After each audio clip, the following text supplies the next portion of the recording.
Selanjutnya, setelah saya mengatakan bahwa saya pasti bisa, saya coba kembali.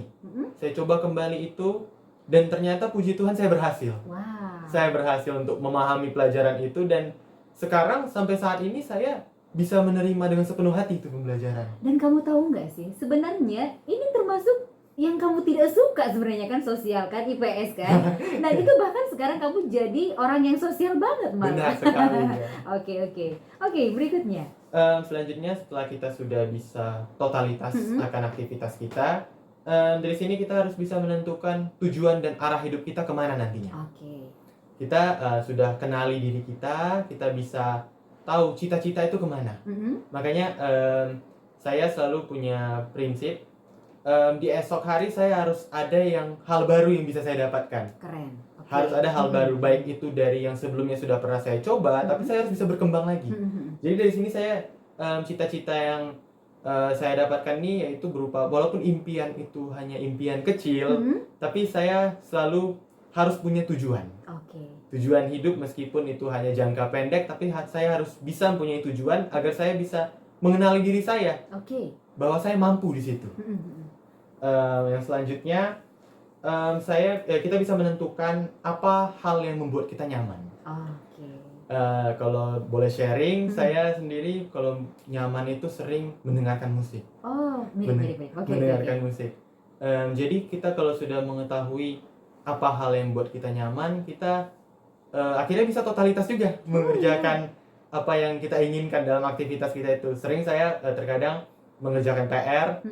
Jika kadang udah terasa jenuh, terasa rumit, saya sering putar lagu. Putar lagu sambil tenang, itu biasanya bisa merefleksikan pikiran, lebih tenang juga kan Kak. Selanjutnya kita bisa menyediakan waktu, meluangkan waktu untuk diam, merenung dan refleksi diri. Sudah sampai setingkat itu ternyata kamu. Pantas bisa berhasil. Boleh di-sharing apa sih yang kamu lakukan dalam hal ini? Saya terkadang meskipun juga tidak tiap hari, saya ada mengambil waktu mungkin walaupun hanya bentar, mungkin sekitar 15-20 menit. Saya terkadang sambil muter lagu, diam, tenang, itu saya refleksikan apa tindakan-tindakan saya sebelumnya. Saya refleksikan, saya lihat mana yang salah, mana yang benar. Dan ketika saya tahu bahwa itu salah, saya berjanji pada diri saya sendiri, saya buat komitmen kalau saya akan berusaha tidak akan mengulanginya lagi. Karena jangan mengulangi kesalahan yang sama sebanyak 2 kali. Betul. Jadi dari itu saya udah refleksikan diri saya. Ketika saya tahu bahwa hal itu baik, hal itu benar, saya akan mencoba untuk melakukannya kembali, bahkan mengembangkannya agar bisa berpengaruh baik, bukan hanya untuk diri saya, berpengaruh baik untuk semua orang. Untuk semua orang, baik bisa di lingkungan sekolah saya, lingkungan rumah maupun lingkungan masyarakat yang lebih luas. Betul.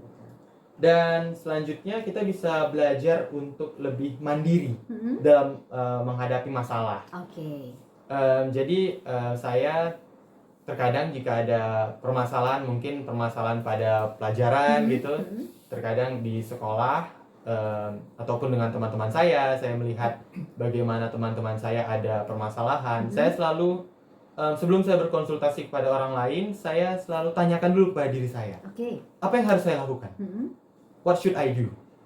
Jadi saya tanyakan dulu, saya sambil refleksikan diri kembali, saya lihat apa yang tindakan sebenarnya baik saya lakukan, baik itu secara diri saya sendiri ataupun secara pemimpin yang baik.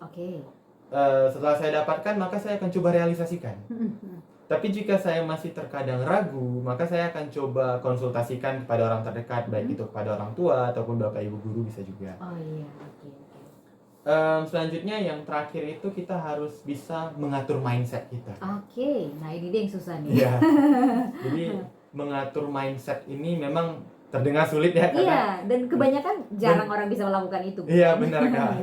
Jadi saya mengatur mindset saya memang seperti tindakan saya sebelumnya. Berbagai tindakan saya lakukan dan puji Tuhan berhasil. Saya bisa mengatur mindset saya berbagai macam hal. Jadi saya mungkin orangnya terlihat tetap pada prinsip. Pada prinsip. Jadi jika memang dikatakan tidak, saya akan terus bilang tidak. jika memang itu iya, tetap iya, gitu. Jadi mindset di sini dari cara berpikir, cara pandang, saya selalu bersikap selalu kritis bagaimana yang terbaik bisa saya berikan untuk diri saya dan juga bagi orang lain. Nah, dari sini kita juga bisa membangun self awareness kita, kesadaran diri kita. Jadi dengan kita bisa merenung, kita bisa mengetahui plus minus dalam diri kita bisa sadar bahwa diri kita itu bagaimana. Kita sadar bahwa tindakan kita itu tindakannya bagaimana. Jadi kita sadar akan berbagai macam perilaku kita di masa lalu sehingga kita bisa memperbaikinya di masa kini. Mungkin begitu dari saya. Iya, keren. Nah, oke. Berarti langkah-langkah yang kamu lakukan itu ya. Iya. Nah, sekarang kita boleh dong sharing-sharing. Menurut kamu sendiri kan kita namanya manusia, kita punya kelebihan dan kekurangan seperti yang kamu bilang tadi. Nah, sekarang menurut kamu kekurangan dulu ya, nanti baru kita bahas kelebihan. Nah, kekurangan yang kamu miliki itu apa sih? Kalau kekurangan saya sendiri, yang paling mencolok itu saya tidak bisa menggambar. Tidak bisa menggambar. Oke. Saya dari TK, SD, SMP, bahkan hingga sekarang SMA sama sekali tidak bisa menggambar dengan baik. Oke. Tapi bisa dong kalau misalnya disuruh gambarkan bunga, gambarkan pasti bisa dong. Cuman mungkin nggak sempurna ya. Mungkin tidak bisa 100% Iya. sempurna. Oke. Nah, itu berarti hanya satu dong kekurangannya ya. Oke. Nah, sekarang kita cerita kelebihan. Kelebihan yang kamu miliki yang mungkin bisa menjadi motivasi juga untuk teman-teman kita di luar sana. Apa nih? Kelebihan saya mudah-mudahan saya memiliki sifat kepemimpinan. Oke, keren. Ya. Dan juga dari sifat kepemimpinan saya ini saya balut dengan bakat-bakat saya.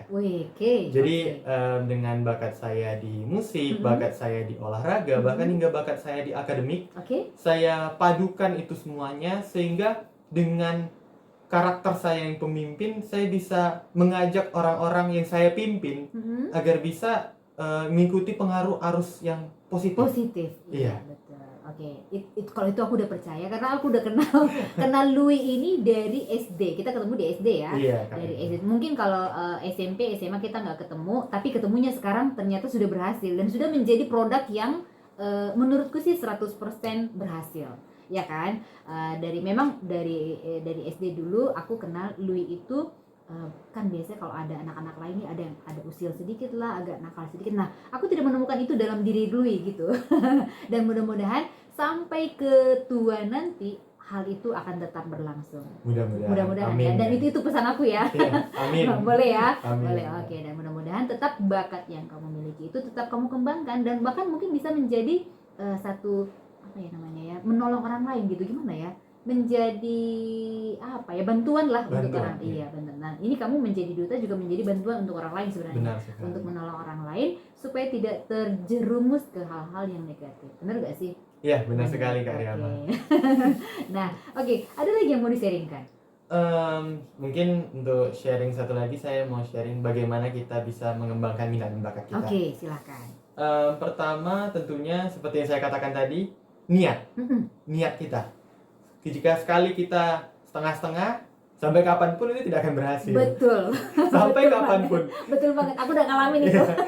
Oke. Kita berharap dimanapun nggak akan pernah dapat gitu. Iya. Jadi pertama-tama kita harus bangun niat dulu dalam diri. Iya. Bangun niat bahwa kita katakan saya harus bisa mendapatkan bakat saya. Iya. Dan saya harus bisa berhasil mengembangkan bakat saya.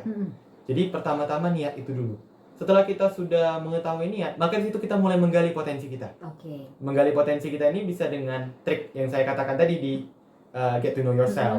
Kita sudah kenali kelebihan kekurangan kita. Mungkin kita bisa juga mencoba-coba apa bakat yang kita miliki. Misalkan jika kita penasaran dengan musik, kita bisa coba dengan mencoba memainkan instrumen musik. Iya, betul.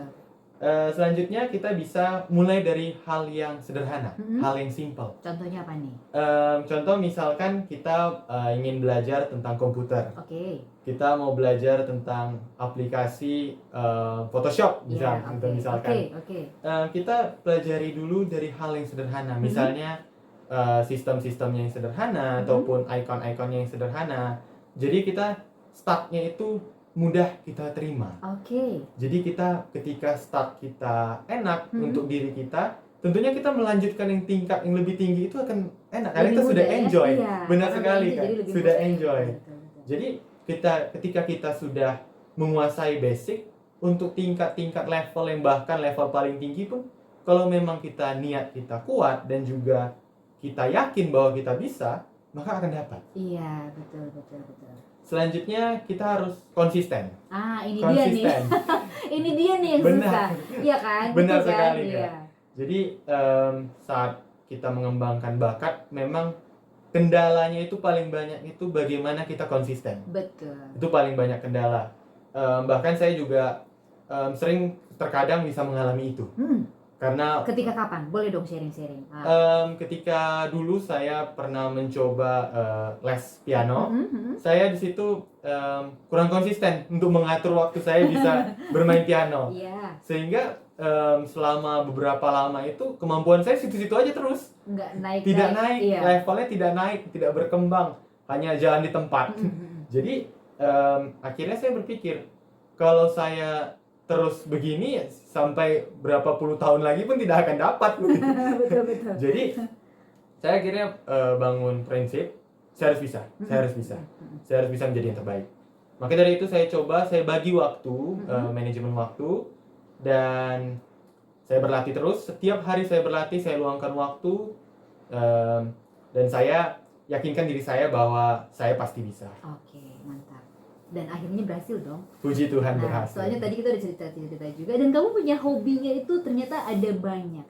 Selain bermain alat musik, bela diri juga. Iya. Prestasi juga ya, itu udah otomatis lah ya.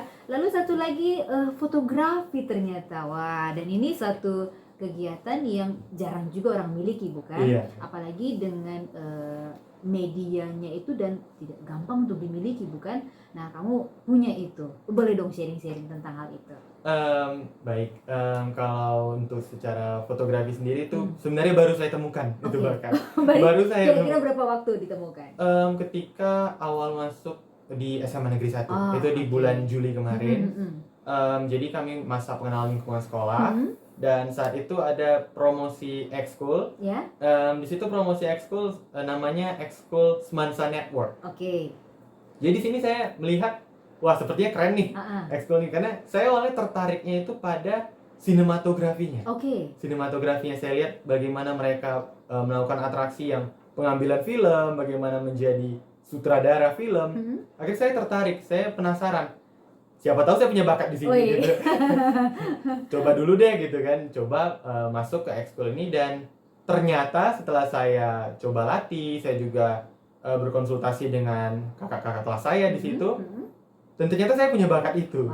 Dan meskipun sampai saat ini belum begitu menonjol, saya masih tetap terus mengembangkannya dan bisa jadikan bakat yang benar-benar dapat berpengaruh baik bagi diri saya. Iya, dan itu sebenarnya bisa juga nanti, apalagi kalau misalnya udah berhasil, bisa jadi penghasilan juga, bukan? Iya, benar sekali.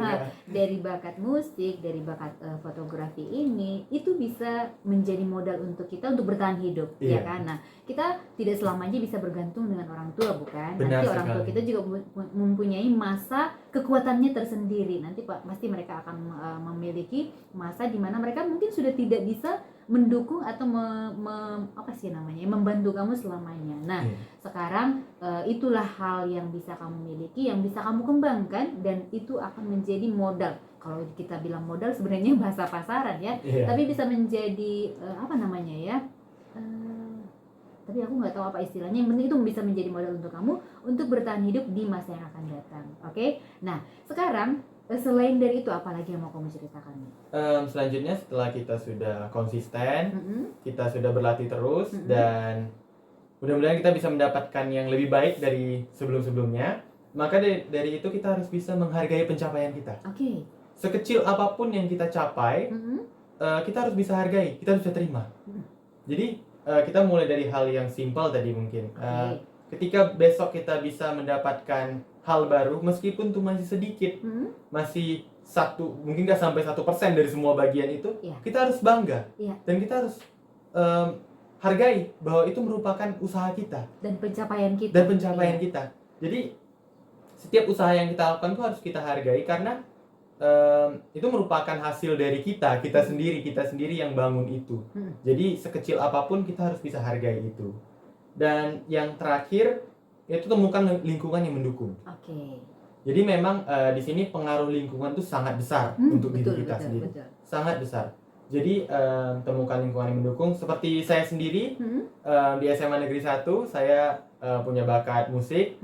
Saya di situ berteman dengan teman-teman juga yang punya bakat musik sehingga kami membentuk band. Oh iya. Dan sampai saat ini sedang dalam proses untuk berlatih lagi dan kami ada rencana untuk merilis album. Wih, keren. Oke. Setelah kita bisa mengetahui lingkungan, tentunya ini sebagai dampak yang besar untuk diri kita. Kalau memang kita lingkungannya tepat, maka semua usaha kita itu akan semakin cepat berlalu dan juga semakin pencapaian kita itu akan semakin besar. Iya. Karena dengan lingkungan yang baik, motivasi dari lingkungan itu tentunya sangat besar.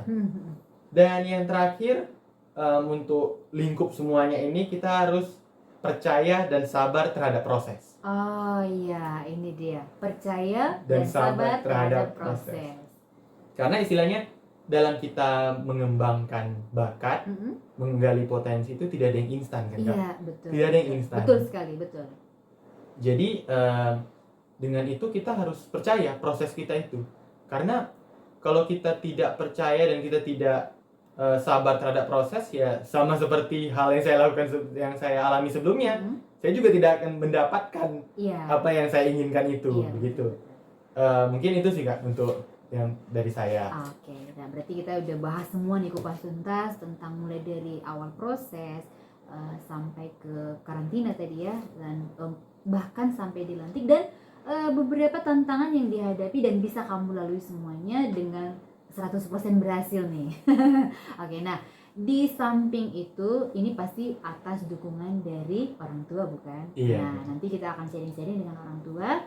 Apa sih dukungan yang diberikan oleh orang tua sampai seorang Louis itu bisa berhasil menjadi duta pelajar anti narkoba. Nanti kita akan bicara di sesi berikutnya. Tetap bersama kami di 104,2 FM Radio Maria Indonesia via Voluntas Tua.